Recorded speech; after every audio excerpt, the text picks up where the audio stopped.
Olá, você que nos acompanha em multiplataforma pela Rádio Câmara Bauru e também pelos canais abertos e fechados da Rede Pública Legislativa. A gente conversa com os parlamentares sobre a discussão da nossa aldeia, do Estado e do país. E hoje recebe aqui em multiplataforma, no estúdio da TV Câmara, a deputada federal pelo Novo, Adriana Ventura. Obrigado por sua visita aqui em Bauru.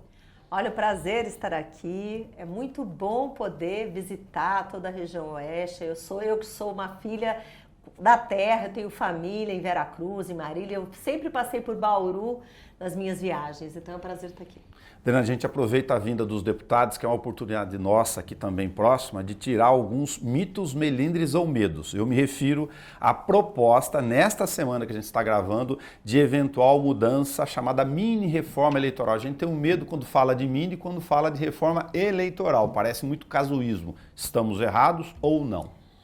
Estão certíssimos e, na verdade, é preocupante mesmo, porque como é que a nossa política pode ficar firme se ela não tem nem tempo de maduração? O que a gente vê é que criam reformas de 2 em 2 anos, isso é fato. A gente viu, eu mesma participei de uma mini reforma há 2 anos atrás. Então a gente percebe, ano que vem tem eleição, tá chegando outubro, a gente está em agosto, tem aquela questão de um ano antes de ter que tá...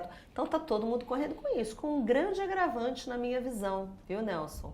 E o grande agravante é que agora pouquíssimos deputados fazem parte ali. Eu, por exemplo, que sou da oposição, não vi nenhum parlamentar da oposição no grupo. O grupo foi escolhido a dedo para tratar de assuntos e criar uma proposta. Eu acho isso bem preocupante. Quando é escolhido a dedo, eles têm alguns dedos muito específicos. Tem janela partidária, dá uma afrouxada, é outra coisa? Tem vários, aqui a gente está falando de tudo em relação a isso, que quer dizer dinheiro, como é que fica a questão da prestação de contas. Olha, eu tô até, ontem inclusive circulou um plano de trabalho que vai falar de federação partidária, que vai falar de prestação de conta, de propaganda eleitoral, regras do sistema eleitoral, registros de candidatura, financiamento de campanha. Então a gente já sabe que o dinheiro público que é jorrado em campanhas, que aumentou de 1,6 bilhão para 5 bilhões, vão turbinar um pouquinho mais. Óbvio, um absurdo, onde a gente tem problemas sérios e jorram dinheiro em campanha.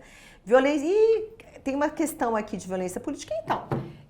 Tem um cronograma de trabalho, vai ser tudo a toque de caixa. Em 2 semanas querem fazer o trabalho, discutir, fazer audiência e votar. Aí fica mais difícil ser deputada federal para fazer esse combate, mas vamos lá. O mesmo Congresso que está discutindo a chamada mini-reforma, só para pegar um pequeno gancho, é aquele que está discutindo também o arcabouço fiscal, a Câmara e Senado. Aí regras mais frouxas de um lado, gastança maior no outro e dificuldade de ajuste primário. Como é que o país ajusta essas duas coisas? Olha, na minha visão, eu sou muito crítica em relação a isso, até porque a gente trabalha muito com responsabilidade fiscal. A gente defende e defendia o teto de gasto. Como o teto de gasto foi substituído pelo arcabouço fiscal, a gente está muito preocupado, porque o que a gente vê nesse governo é um esforço enorme de gastar, e não fala nada, absolutamente nada, não dá nenhuma indicação em relação a corte de despesa, reforma administrativa, é só gastar. Então, mesmo se tudo der errado, mesmo se ninguém cumprir as metas que são propostas, ele ainda está autorizado a gastar mais do que o ano anterior. Então, quer dizer, é um absurdo. Então o arcabouço é frouxo para a senhora? O arcabouço, sim, é frouxo, tem várias lacunas. Fora, assim, é aquele brincar de faz de conta, né? Querem tirar tudo do teto, que chamam, né? Do que a gente chama. Estão gastando o que não tem. E isso ainda... Sem contar que os parâmetros que a gente tinha mudaram, porque basta dizer que a gente aprovou, eu digo a gente, eu votei contra, deixa eu deixar isso claro, mas foi aprovado no Congresso Nacional a PEC, que eu apelidei de PEC da gastança, que já ampliou o gasto, muito extrapolando o teto que existia em mais de 170 bilhões de reais. Se a gente pensar isso em anos, a gente está falando de quase meio trilhão. Então, quer dizer, é uma vergonha. Agora, quando a gente olha para os outros argumentos, tentar pegar aqueles que têm alguma ponderação, Claro. enfim, para o debate, e fala, bom, mas sem o teto de gasto, que já tinha ido para o espaço, inclusive no governo anterior de Jair Bolsonaro, uma parte fala, bom, mas sem nenhuma regra não poderia ficar. aí defende o arcabouço com todos os defeitos nesse sentido. Na verdade, assim, existe sim, precisa ter uma regra, né? Se a regra funciona ou não funciona, aparentemente não vai funcionar. E vou contar uma coisa, porque eu acho que qualquer parlamentar, independente de ser da base ou oposição, tem que trabalhar pelo país, trabalhar pelo que é melhor para o país. Eu, por exemplo, votei a favor da reforma tributária. Tinha problemas? Tinha problemas. Mas a questão é que a gente acha que tem que melhorar o país, a gente tem que pensar no futuro. O arcabouço fiscal é uma regra, mas é uma regra onde teria que ter uma compensação do outro lado que a gente não vê nenhum sinal. Então, qual que seria esse sinal? Você vê uma postura de sempre tentar arrumar receita, quer tributar tudo, e daí começa a afligir, inclusive os mais pobres, queriam tributar essas compras pela internet de uma maneira desordenada, queriam fazer várias coisas para aumentar essa receita. Só que, por outro lado, dá isenção para um monte de gente, para fazer acordos aqui, para tornar possível isso, tornar aquilo, tá irrigando emendas parlamentares, abrindo canal, distribuindo dinheiro a rodo para compra de apoio. E do outro lado você não vê, você vê aumentar de 27 para 40 ministérios, você vê nenhum esforço, não se fala em reforma administrativa, só se fala em gastar e gastar. E tudo querem tirar do suposto novo arcabouço fiscal do teto dele. Então quer dizer, é muito complicado, precisa ter uma regra sim.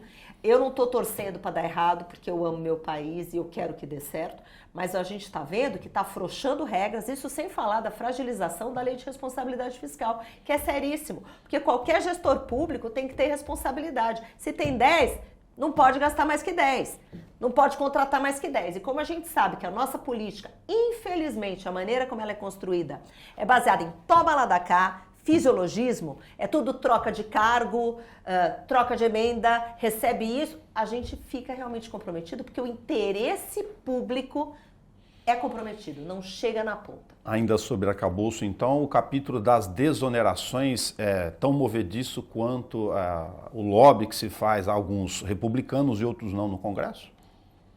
Olha, você está falando de eu não entendi desonerações da folha de pagamento, daqueles que ficam de fora da regra, aqueles que falam, então, eu preciso ter desoneração. A questão da desoneração da folha, eu acho que tem uma questão muito específica que a gente precisa ser cuidadoso para falar. Então, a desoneração da folha, a gente está falando exatamente de fazer com que isso possibilite, é uma discussão que eu acho muito válida, a geração de emprego e renda. Então, isso é muito válido. Tem setores que sim oferecem muito emprego, que são responsáveis por muitos empregos e tal, então, e essa discussão é válida. Inclusive, foi bom tocar nesse ponto, porque estamos em via de votar urgência e mérito na próxima semana dessa discussão da desoneração da folha. A minha discussão, que eu acho válida, e é o que geralmente nós do Partido Novo discutimos muito, é por que só 17 setores, né? Às vezes a gente se posiciona de uma maneira contrária, não pelo contrário, a gente acha que tem que pagar menos imposto sim, que a máquina pública tem que ser menor sim, que esse fisiologismo tem que acabar sim, mas por que só 17 setores? Porque eles são organizados? Porque eles vão lá gritar? Porque eles fazem lobby? Então a gente tem que entender, por que não é para todo mundo? Porque a gente fala que, o artigo 5º da Constituição fala que todos são iguais perante a lei. A questão é, isso está a serviço do interesse público? Não. A gente vê que vários são incluídos na lista porque vão gritar, porque são amigos do rei e tudo mais. Então tem que ter uma regra clara. Vamos desonerar a área da saúde por conta do SUS, por causa do interesse público? Vamos desonerar o setor ABC por essas razões? Você consegue entender. Agora, quando começam a colocar um monte de coisa ali sem um critério claro e transparente, você está afrontando a questão de ser igual para todos, de ser justo e de ter critério. A senhora é autora de uma série de indicações, você entra no portal do Congresso Nacional, que você poderá ver por deputado, com a Adriana Ventura, que está aqui conosco na Rádio e TV Câmara, algumas medidas que envolvem a questão de transparência, governança e gestão pública. O Tribunal de Contas do Estado de São Paulo, para fazer um parênteses nesse capítulo relevante, nem sempre comentado mais a miúde pelo povo, comentou em especial de um levantamento específico aqui no estado de São Paulo da invasão de contratos sem critérios ou com problemas de habilitação com organizações sociais, OCIPs, o braço do terceiro setor na questão da saúde, que eu vi que é uma área que a senhora atua, até do crime organizado para o credenciamento de acesso a dinheiro público. como a senhora vê essa questão do credenciamento e da habilitação dessas empresas de fachada que estão na área da saúde em especial, retirando dinheiro do setor? Olha, então, o que a gente vê? Quando a gente já tem um desafio enorme que é o SUS, né? Que assim, o que a gente é muito pretensioso, o SUS que é uma coisa tão bacana, que trouxe, assim, levou saúde para a ponta e deu acesso e deu dignidade. Então eu sou uma defensora do SUS, mas eu sou defensora de um SUS sustentável. Ele tem várias facetas, várias coisas e pontos de melhoria, né? Então você falou de várias leis, eu inclusive entrei na área da saúde que não é minha área natural. Eu, na verdade, sempre trabalhei para reformas, melhorias de plano de negócio e acabei entrando na comissão de saúde, onde eu pude ser autora da lei da telemedicina, da telesaúde durante a pandemia. Por isso eu fiquei muito próxima da área da saúde e é uma área assim que eu me encanto muito e tem grandes desafios. Então, com essa questão do desafio da saúde, o que a gente vê? Como é um setor muito desafiador, onde tem sim muito dinheiro circulando, o que a gente vê? Tem muito problema de corrupção. Nós temos um problema no Brasil, você estava falando do portal, dos requerimentos, da minha linha de transparência, principalmente transparência na saúde, que eu acabei, inclusive, de protocolar mais projetos de transparência na saúde. A gente vê que tem muito problema de desvio, de corrupção, todo mundo, isso ficou muito claro na pandemia, isso ficou muito claro nas investigações que foram feitas, inclusive, de superfaturamentos, de empresas fantasma, empresas de fachada.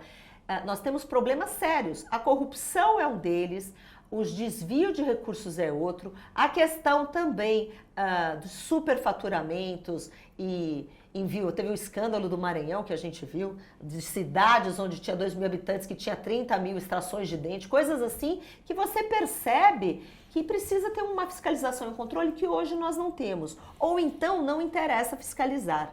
Infelizmente, a gente tem uma distribuição de cargos enorme, tem muita gente trabalhando, mas em fiscalização e controle são poucas e muitas vezes porque interessa ter pouca gente ali. Ao mesmo tempo que a senhora está citando um movimento no Congresso, infelizmente, para mexer em algumas flexibilizações da lei de responsabilidade fiscal, que fez ajustes de contas no país, a senhora é autora de indicações que a gente comentava aqui fora do ar, que parecem até um escárnio no sentido de que elas não deveriam existir. Eu me refiro especificamente a uma modificação na lei de acesso à informação, pensando nos jornalistas, de ter que escrever lá, como se isso fosse necessário, que o acesso à informação deveria ser muito mais fácil e natural do que é feito hoje. E hoje, inclusive, a gente lida com diversos problemas nesse sentido, porque o eixo, a minha linha condutora do mandato é transparência. Então, tudo que fala, de precisar exigir transparência, seja no orçamento, seja em fazer cumprir na saúde, na educação, dados para o cidadão, eu trabalho nessa linha. E essas indicações, na verdade, a gente começou a achar problema, que eu, como deputada, às vezes, eu recebo respostas, até pelos instrumentos legais que a gente tem, requerimento de informação para ministro e tal. Como foi isso? Olha, não podemos fornecer por causa da Lei Geral de Proteção de Dados. Você começa a perceber que há um movimento de não dar a informação, que é lei e deveria ser a regra, né? Todo cidadão tem direito à LAI, a Lei de Acesso à Informação, ela garante isso para qualquer cidadão brasileiro. Eu, uma deputada que represento muitos brasileiros, a gente vê que eu tenho dificuldade e a desculpa, e ainda usa outra lei para usar como desculpa, né? Por causa da Lei Geral de Proteção de Dados. Então a gente tem que ver como harmonizar as leis de maneira que traga segurança, privacidade quando os dados são sensíveis, mas dê informação para o cidadão. E isso não é só deputado, isso é jornalista que não tem acesso, pessoas que trabalham em organizações sérias, que fazem esse monitoramento de dados e tal, tem informações negadas, tem que fazer recurso. Então, minhas indicações são sempre nesse sentido, de transparência, para que tudo que é feito com o dinheiro público e as políticas públicas, os dados sejam transmitidos. Deputada, que motivos levaram a senhora e um outro grupo de deputadas mulheres a votar contra o PL 1085, daquela questão da igualdade salarial entre homens e mulheres? Olha, gente, assim, eu sou muito objetiva, né? Então, as pessoas falam assim, você é contra a lei da igualdade da mulher? Eu falei, lógico que não. Só esclarecendo, para quem não percebeu, eu sou mulher, tenho filhas mulheres. Agora, eu não gosto de brincar de faz de conta, né? As pessoas, às vezes, não usam dado, não usam evidência, não usam informações reais e querem fazer lei para lacrar. Então, quando a gente percebe que vem um PL de igualdade salarial de homens e mulheres baseado em premissas erradas, para enganar, nós já temos 5 leis que garantem a igualdade salarial. Começa na Constituição e ao longo do período várias outras leis. A própria a consolidação das leis do trabalho tem lei para isso. E isso, inclusive, vamos ser muito prático. Quando eu falo que mulheres e homens recebem salários iguais, isso daí é uma pesquisa ampla macro que foi reduzida para o universo micro, que o Ministério do Trabalho tem informação. O Ministério do Trabalho, pela RAIS, sabe identificar precisamente quais empresas e se tem empresa que faz isso e se paga salário menor para homem e para mulher. Ele já tem esta informação, a empresa já presta essa informação. Então é uma lei que não faz sentido, é uma lei populista, como várias outras, que não resolve nada, mas serve para fazer vídeo bonito, serve para fazer discurso bonito. Nós temos problemas de diferença de homem e mulher quando a gente pensa no macro. Em geral, a mulher recebe menos por várias razões. Porque prefere ficar com os filhos, porque não tem tanta oportunidade, porque precisa ficar em casa, porque não pode fazer tanta hora extra, porque não tem tanta disponibilidade para viajar. Mas isso é uma questão macro. Essa lei não resolve nada a que se propôs, porque as empresas hoje já são obrigadas a pagar o mesmo salário para quem tem a mesma função e o Ministério do Trabalho, desde sempre, pela RAIS, já tem essa informação. Então, assim, votar em lei porque todo mundo acha bonito, eu acho assim um absurdo. Eu me recuso a fazer esse tipo de papel. Não é para isso que o cidadão me paga para estar lá. Deputada, que questões preocupa a senhora nas várias frentes de ações relacionadas, por exemplo, à nova versão da lei do chamado Mais Médicos no novo governo Lula? Tem a questão do Revalida, que é a questão dos trabalhadores profissionais de medicina para esta homologação aqui para atuar no país. Bom, eu até falei, né, que eu não sou da área da saúde originalmente, hoje eu sou da área da saúde, felizmente, inclusive eu tenho muitos amigos e assim, eu vejo como a rede é maravilhosa, ela tem me apoiado muito, eu tenho aprendido muito e tem muito a fazer pela saúde do país, mas em relação aos mais médicos, existia sim uma preocupação inicial, até porque a gente viu os escândalos de corrupção, né, do dinheiro financiando a ditadura de Cuba, onde médicos tinham trabalho praticamente quase escravo, recebia 20%, 30% do que era pago, a peso de ouro, e esse dinheiro ia financiar a ditadura de Cuba. Era este modelo que eu tinha medo que se repetisse. Eu entrei, na verdade, na Comissão dos Mais Médicos, da medida provisória, agora no Senado, votei favorável porque a relatora, entendendo essas preocupações, né, colocou, inclusive, especificamente emendas que nós apresentamos do Partido Novo, onde falava claramente que o pagamento, qualquer pagamento, primeiro, os médicos brasileiros têm prioridade, né? E segundo, os profissionais do exterior que fossem contratados, eles obrigatoriamente têm que receber diretamente pagamento sem intermediários. Então, essa questão do problema grave de corrupção que ocorreu no passado foi suprida. E como nós precisamos de médicos nas pontas no Brasil e tudo mais, é um programa que precisa existir, fui favorável sim. A despeito da questão do Congresso Nacional ser naturalmente uma torre de Babel do ponto de vista das representações extremistas ou não, mas também um reflexo das várias participações populares, e aproveitar a presença da senhora aqui para falar desse ambiente pós-eleição do ano passado, que foi muito bélico, ainda tem questões de posições extremistas. Qual é o ambiente do Congresso Nacional nesse momento, 6 meses depois do início do atual governo?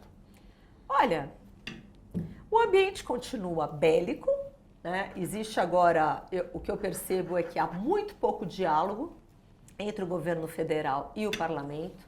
Sim, essa relação não está bem, eu não vejo hoje uma harmonia entre poderes, seja executivo e legislativo, que eu especificamente estamos falando. Eu acho que os 3 poderes estão com sérios problemas, mas de uma maneira geral, a gente percebe que nós temos um executivo hoje, governo Lula, que não conversa adequadamente com o parlamento. Aliás, eu acho que não há um planejamento, um encaminhamento de propostas. Eu acho que o governo ainda está se achando. A gente vê que alguns ministérios estão tateando. O da economia teve que avançar no arcabouço. O da saúde está avançando, né? Faço aqui um adendo que eu acompanho mais, que é em relação à Secretaria de Saúde Digital, que tem avançado, inclusive, com a secretária Anistela. Mas ainda está todo mundo trombando, né? Assim, essa é a minha visão. E o Congresso em si também ainda está muito complicado trabalhar no Congresso. Eu acho que o rito legislativo está muito comprometido, matérias são votadas sem a devida discussão, isso é uma coisa que eu falo sempre, de uma maneira muito transparente. Eu sou radicalmente contrária a tudo direto no plenário, acho que a comissão tem um papel muito importante, maturação de projeto, principalmente os polêmicos, eles têm que ser debatidos conforme o rito do regimento interno. Então hoje você só vê medidas provisórias, projetos de lei de urgência constitucional e outros que são escolhas do partido, mas eu, como administradora que sou, sinto falta de um planejamento amplo de quais são as prioridades do nosso país, quais são as pautas positivas, o que a gente vai deixar para as próximas gerações. Então isso me deixa muito angustiada, como parlamentar e como cidadã. Deixar de comentar com a senhora aqui que o deputado Zaratini esteve nessa mesma bancada conversando. Meu vizinho. E ele é autor, eu sei, da lei de improbidade, da alteração, tocou isso, enfim, em relação ao 8429, e a gente questionou o Zaratini no ambiente do Congresso Nacional, como é possível imaginar que o tal do dolo, a intenção, possa um corrupto deixar uma carta branca assinada dizendo eu tive a intenção de roubar. Ficou muito mais difícil trabalhar com improbidade, esvaziaram as ações de improbidade, a despeito de alguns ajustes de exageros no Ministério Público, serviu para fazer uma passada geral. 5 anos agora do fato prescreve. É a atual lei. É a atual lei que eu votei contra. Deixa eu deixar isso também muito claro, porque o que a gente viu foi um desmonte do combate à corrupção, que começou desde toda aquela questão de desmonte de Lava Jato. Você está vendo todo bandido ser solto, todas as provas serem desvirtuadas, serem canceladas, todo mundo que foi condenado está sendo descondenado. E, assim, existe uma discussão que eu acho válida, eu também quero deixar claro, que eu sei que essa lei tinha que ser discutida novamente. Porque sim, havia um excesso, a gente via bons prefeitos que às vezes por questões assim residuais ou talvez do 5º escalão ou formais que tinham seus bens comprometidos e tal. Então eu acho que faltava uma dosagem e um debate franco, honesto com o Ministério Público, com a sociedade e tal, porque a gente tem que fazer uma lei que seja justa, né? Uma lei para ser uma camisa de força e não deixar o gestor fazer nada, eu não sou favorável também. Mas do jeito que foi feito, abriu uma porteira enorme, uma brecha enorme, né? Assim como o juiz de garantia. Então a gente está vendo que a gente caminha a passos largos para a impunidade total, que nós já estamos vendo. Os bandidos estão soltos e, na minha visão, não quero entrar em temas polêmicos aqui, mas eu tenho que entrar, a gente vê que é um desvirtuamento, porque tem bandido sendo solto, provas sendo anuladas, canceladas, e bandido sendo solto que foi condenado por vários órgãos colegiados em várias instâncias. E você viu aqueles episódios tenebrosos que aconteceram em 8 de janeiro, né, os chamados atos golpistas. Você viu muita gente inocente sendo presa, sem o devido processo legal. É um tema polêmico e tal. Eu acho que quem invadiu o depredador tem que ser julgado, condenado, tá tudo certo, mas tudo dentro da lei. Agora, tinha gente que não estava lá e foi presa, então a gente percebe que há uma distorção geral. E a lei da improbidade, voltando aqui para o tema, né, que foi colocado, do deputado Zaratini, que aliás é meu vizinho, né, eu estou no 802, ele também está no 8º andar ali, 2 portas do meu lado direito. Existe, na minha razão de ver, um grande afrouxamento e uma brecha enorme para que, assim, faz o que quer, não tem responsabilidade, não assume mais nada, para provar, a menos que a pessoa grave um vídeo e fale, fui eu pus dinheiro no bolso, eu fiz isso. A pessoa, simplesmente, nada vai acontecer. Adriana Ventura, muito obrigado por sua visita aqui e, por favor, fique à vontade, porque esse canal é público. Olha, eu agradeço muito assim, a abertura da TV Câmara, Rádio Câmara. Bauru e região representa muito para mim, é uma região assim muito rica, muito próspera, de boas ideias. Então, eu quero colocar o meu gabinete à disposição. Eu brinco que, assim, independentemente de viés ideológico, eu estou lá para trabalhar para qualquer cidadão de São Paulo, do Brasil. Inclusive, meu edital de emendas está aberto, né? Todo deputado pode destinar emendas e eu destino de maneira técnica. Então, se você tem uma boa causa, uma boa instituição, entre no meu edital de emendas, né? É www.adrianaventura.com/emendas. Está aberto até 30 de setembro e é o seu dinheiro voltando para a sua região. Muito obrigada e até a próxima. Obrigado. Se você chegou agora e não acompanhou, pegou o nosso programa no meio do caminho, não tem problema. Vai lá na página da TV Câmara Bauru no YouTube. Está tudo lá em vídeos, é só clicar.